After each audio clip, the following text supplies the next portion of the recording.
There's no significance to any real people. They're all purely made up. And action! So in this week's video, we're gonna do a few more things Zigbee. Cut! We're tired of Zigbee. The fans are tired of Zigbee. Everybody is. Let's stop Zigbee. Now. Does it matter? Yes. Right now. And action. So in this week's video, I'm going to show you this awesome projector. And no, they didn't pay me to say this. It is pretty badass. Now I'll let you in a secret. I've been saving up my lunch money for years for this thing. It's freaking amazing. It's 1,000 lumens. I mean, look at it on the wall there. Cut. I see what you're trying to do. Stop projecting. But it matters. No, it doesn't. I'm the director. I say no, it doesn't. Okay, I guess we'll do something else. Okay, and action. I do appreciate everyone taking time out to watch everything. It's been awesome to have OG as part of the channel. He's grown up with tech and everything and has exposed him to a lot of cool stuff and everything. Even some of his other outros, if you haven't watched those, and his big video I threw together like for April Fools, like one year we did. And all thrown together, so you don't have to go search for them, all a bunch of good stuff. So yeah, we don't have all the crazy subscribers and everything, or probably don't do all the stuff like we're supposed to on YouTube,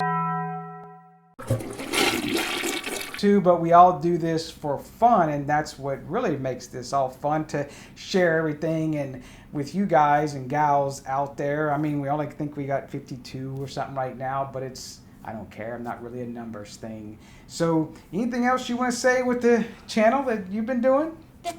Thanks for everybody taking time out of their day, watching me grow up with the channel, and having fun. Hey. Learning about tech. Nothing bad there. So you'll probably see him plenty of other things as he continues to go on with the channel, and I think he's still wanting to start his own channel, which is pretty awesome. So stay tuned for that. Eventually we'll get that going, and that's pretty much going to do. Oh, if you do want to check out probably the real thing of this video, the unboxing of things, if you want to see some of those unboxings, further details of some of the items I kind of go through, definitely let me know in the comments down below. Maybe we'll do like a full segment video and some of those more in depth instead of just kind of showing the product in a screenshot or two. So that'll pretty much do it for now. So let's get on with it. You know the drill? Yep, press all them buttons. And that's a wrap. So let's start out by what not to buy. Yeah, this is the Lorex doorbell. It's like Lorex, if you haven't seen them before, basically it's one of the Daiwa, Amcrest type rebrands. Daiwa makes all of those. This is pretty much the new version, which is oddly enough, not really new isn't better. It's pretty much the same what I can find, except for what they've done on the lens is they've turned it 180. And so now you get, instead of a 16:9 view, and they turned it the other way, so you get 9:16, kind of think TikTok or YouTube Shorts or Reels or whatever. So you get this weird head to toe kinda. And they're trying to see like boxes and packages on the ground, and I still couldn't see that. Don't buy this. It's expensive. It's not that great video quality, and the big issue is they've disabled the API. So don't think you can buy this and then fire up the Daiwa thing like you did in the previous version and then get it into Home Assistant to get the events. You can't do that. I'll even go out on a limb and buy a ring before this like Hef did. So, yeah, it's stupid expensive. I'm curious to see if Amcrest comes out with the same model, but I'm hoping they won't have the API disabled. So we'll see on that one. And I did contact, or attempt to contact, multiple times, multiple email addresses, their sales, support, etc. from Lorex. Ghosted. And yeah, if you do want to find the links to all these and things down below, you'll even find this one, but yeah, don't buy this one. And those are affiliate links, but there's no additional cost to you, and the way those do help out the channel if you use them. I do appreciate it. So staying in the camera, we didn't already unbox this one. Annke sent this 12 megapixel camera. I'm not holding out hope for this. Look at the size of it, and the whole thing is plastic. It just feels so cheap in the hand. I did fire it up inside the house, but I haven't put it up against anything yet. So we'll see how it works. And we won't see anything in this video. I won't have time.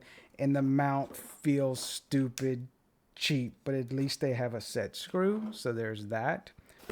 Just got this one in. The CX810. This is that color night vision. I did the 410, I think it was. This is going to be that 8 megapixel or 4K color night vision. Yeah, the seal is not broken yet. So I'm not expecting a big difference on the actual camera itself. And you won't see any video footage here yet. I want to compare this with some other 4K color night vision stuff. So I really want to see and run this through the paces. Yeah, it pretty much looks like they're using the same, model that they've done with their 12 megapixel and even their other color night visions. So it kind of makes sense to use the same case and mount. I do like these mounts they're using because it's like a toolless design, and you just put this up on the eave. I guess it'd be like this. Put this like up on the eave, or you can go even a wall or whatever, and then you just screw that down really tight, and then it stops this from moving once you tighten that up pretty well. I got no issues there. So it looks like the same deal. They are using a speaker. I may have two-way talk on it. Looks like they're all going to be warm white again, so no IR on this. But it is supposed to be color night vision, but what it will not do, it's not the same lens as I've seen some of the others. It's an okay color night vision, but it will not, pull total, images out of darkness. I've got an area that's pretty dark. I would like to put one of these in, but I don't like the warm white all the time. So I don't know. We'll see how that goes. Now, one that I have been using, and you're like, oh, it looks the same. You've done that before, did you? Well, this is the U7. I did cover up my serial number. It did not send this to me. I purchased this. This is the U7 Pro Max. It's 2x2 on 2.4 gigahertz, 4x4 MIMO on 5 gigahertz, and only 2x2. I guess it wouldn't be MIMO, it would just be 2x streams on the 6 gigahertz. It is all Wi-Fi 7 across all three bands. I know that confuses some people, but it is. So there is a new radio. It does like this spectral thing that's supposed to scan all the time and have it with a waterfall. Pretty interesting and pretty neat, but I'll say off the bat, is it worth the extra $100 for the U7 Pro versus the Max? Nope. Not unless you really have a crazy need for that 5 gigahertz 4x4 MIMO, which most people probably do not. So then by the time you think about it, with the spectral scanner thing it has, it is kind of dumb that it's tied to one spot in your house. That would be cool. They came out with a better Wi-Fi man, little dongle deal that the iPhone users have to use. Android doesn't need that. But if they had a good spectral analyzer that was from here and that Android and iOS could use, that would be pretty slick. I would pay $100 for that. So I bought these, even though Shelly has worked with me on a few things in the past. And these are pretty small, so we got to zoom in. Bought these off of their store. This is their little Bluetooth temperature sensors. They're called the Shelly Blue Humidity and Temperature. And yeah, it's pretty damn small. The only thing I'd say with being small is, of course, the little button batteries. So luckily they are using the regular CR2032s in there, but definitely wanted to always see a cool little temperature and humidity sensor that was Bluetooth. And the awesome part about these is with Bluetooth proxy with Home Assistant, they pop right in with auto discovery as BT home devices, you don't have to do any copying or pairing or anything. It's totally local being Bluetooth, and you can put them anywhere around. I did also grab, haven't unboxed it yet, I don't know, this coffee color. I guess they're calling it ivory. And I also grabbed, while I was there, is their button. It's a blue tough button. And I remember the little video they had of a car running over it. And that was one of the issues I had with the previous model. The little part right here for like doing a keychain was so weak it would just rip off. And I've seen different pictures on, you know, Facebook and stuff like that. So this is definitely a tougher button. You just can do all the little double clicks, I think long press, single click, etc. Again, pops into BT Home. I like to see this easy device for Home Assistant users. Pretty damn slick. Of course, you can use it with their stuff in their app as well, but I just pop it into Home Assistant, call it a day. Staying in that same realm of sensors, I will say the cases on these seem kind of cheap. They're very thin, 3D printed. I would like to see them. I know it's expensive. Go to some molded cases. But yeah, this is that 2410. I want to show you an issue I had, and they were just like, oh, it's okay. Is you look in there, this just flops around. And it can just ground out on the ESP32C3. I'm not a fan of this design at all. So, yeah, I haven't put it anywhere just yet. I'll probably have to fix it first before, you know, my OCD would get to me on the case. I'm not too much of a fan. But it does run ESP Home. It is MMWave or MMWave, however you want to say it. This one's a little bit better, I would say. Definitely a different design. Is this one has the 2450 sensor. I did like how they did this one. Is you can see it's got they use this little connector here, so it's plastic on plastic, or yeah, I guess it is plastic there. And then they just set in there, no issues. And it's pretty neat to have the multi-zones and what they've done with that. But of course, you can just build one of these yourself. I've ordered these sensors myself and just done my own ESP32. They do have, I think, a speaker on here and an LED, and I think even a temperature sensor, which is weird, but maybe it's not on this one. Not exactly. I'm trying to remember if it does. So it's weird on these because having temperature that close to all these components that get hot. I was never a fan of that after I built some myself and found out the temperature runs so high when you stick it next to an ESP32 that's not sleeping. Other device, I'm sure y'all have seen this. Yep, the sigh starts. Why did they do this? That's an ESP8266 soldered on. I was hoping to get the previous model that had the socketed one I could put on an ESP32. I don't like ESP8266 with ESP Home. Just have a lot of issues and memory issues and reboot issues.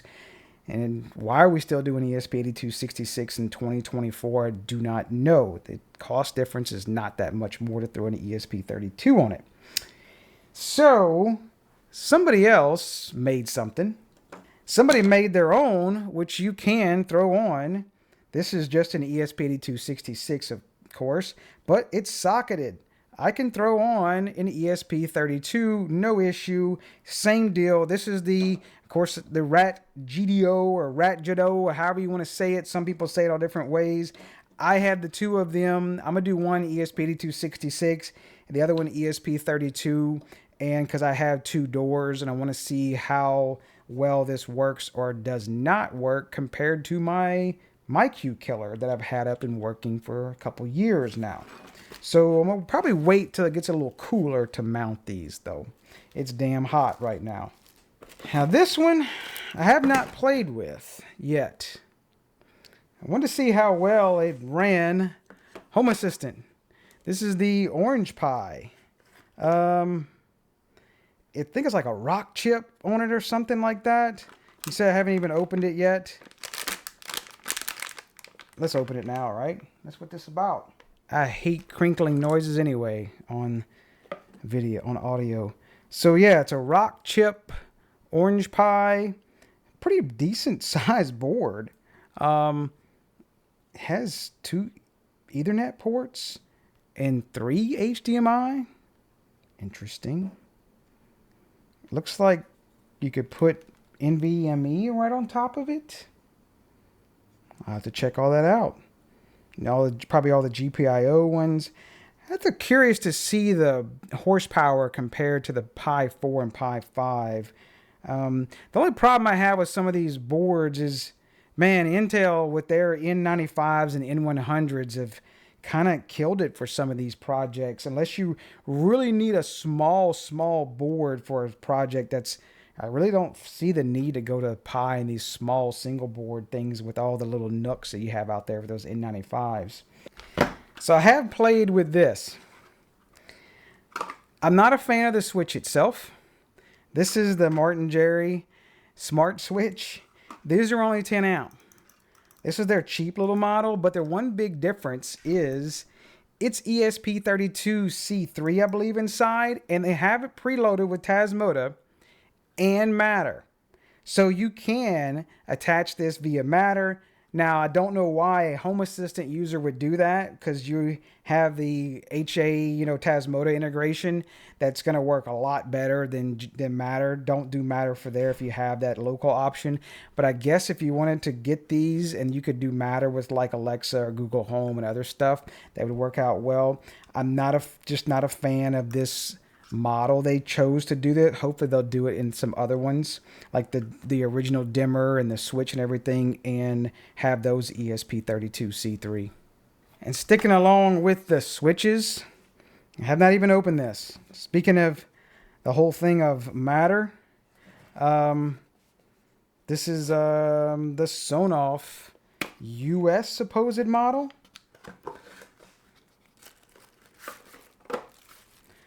I can see already I'm not liking it. It tries to be Decora. 2 buttons. But you can only use this in a 1 gang plate in the US. Look at the size of it. It's not going to fit. And then the other issue, let's check out. There's the other issue. 5 amps per gang, which 5 amps per relay technically. This is only 1 gang. So it would be 5 amps per relay, total of 10 amps. Not a good thing. I will not be putting this in the wall. I'm not sure what else I would do with it. Maybe I'll find some other schmuck that would like to get spicy in the wall with a 5 amp relay. So this is one thing you haven't seen on the channel, probably forever, the whole time, is Zwave. They sent this to me. I wanted to try or play with some Z-Wave stuff, and I do have a Zooz stick. I haven't been a fan of Z-Wave just due to some issues I have locally with interference. But yeah, they sent this, and no, it's not Ethernet. But it's just a puck for Zigbee and maybe Thread and 2 antennas over USB. And it is quite pricey. So it is, the Zigbee side is Scilabs as well. So no Texas Instrument, CC cool chip. But maybe the driver's getting better so we can use it with Zigbee to MQTT. But I would have liked to have seen it be Ethernet. I think what the next product is Tube has a Ethernet based one, but there's no Zigbee module to it. That would be for this guy here. And this, I did find this kind of pricey as well, but this was just their little thing you're supposed to put on a Raspberry Pi. I'm not using a Pi for things anymore, for especially that, just for Z-Wave. But I guess you could put it on Tube's thing, and then they had that antenna. So, but I think the Zooz one was cheaper than this, I think, but I'm not sure if the Zooz one was 800 chipset or not, the long range one. So, I don't know. We'll get to play around with some more Z-Wave the On Watch. This is their new model. And haven't even used it yet. Picked it up from Walmart. Saw it out there. Had to play around with it. And it's a media player. But it's supposed to have like voice assistant on it. And it does have Ethernet, HDMI, USB 3.0, and supposed to have Wi-Fi as well. Supposed to be a speaker, kind of all in one media player. It does have Android TV stuff on it, so really like that aspect of it. Kind of a whole neutral thing there, and kind of for the most part, I guess. It's going to be 4K. I want to see how well it does with some of the various Plex stuff. I have a bunch of other video media streamers. Been planning that project forever, but then I saw this guy come out and I said, well, let's put that on hold because I wanted to put this one in the mix to kind of see which ones I like better in the whole media streaming realm. And last but not least, a boring voltmeter. But it has a decent, cool little screen. And yeah, it's got, you can put it on auto. If we can see, let's stick my knife under it, right? It's not too bad on the delay.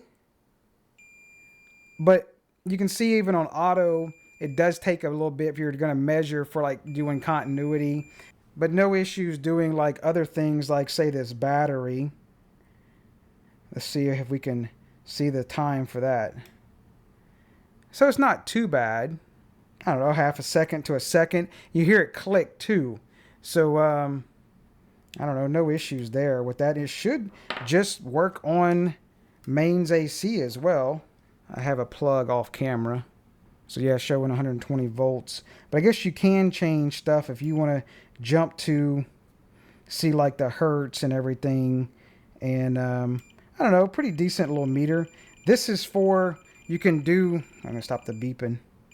I'm going to auto. This is for if you want to just basically put this little thing up here where you're supposed to put it next to the mains AC and it will show you if you're near voltage. But this is a little meter by FNIRSI for FNIRSI, how you would say it. Not my really go-to meter at this time. I just kind of prefer the old school dials and click and go. I'm not a fan too much of the menus because I'm just kind of digging through stuff. I kind of get it in some people, but I like the old school dials. They just, you know, and click and you're done. So one other product that one other product I decided to say, hey, yeah, I'll try it out, is this EDUP wireless HDMI. It's supposed to use 2.4 gigahertz and 5 gigahertz. And the reason why I said, hey, let me try this out, I wanted to see what it would do for like an NVR, like going across the house. But I wanted to see that spectral scanner on that U7 Pro Max. I wanted to see how much interference this thing spewed across the house and scan for it with that U7 Pro. It'd be kind of cool to kind of mix that up and see what these are exactly doing, because they don't nail down what they're doing in the instructions. They just say it supports both bands, but they don't necessarily say what it's doing.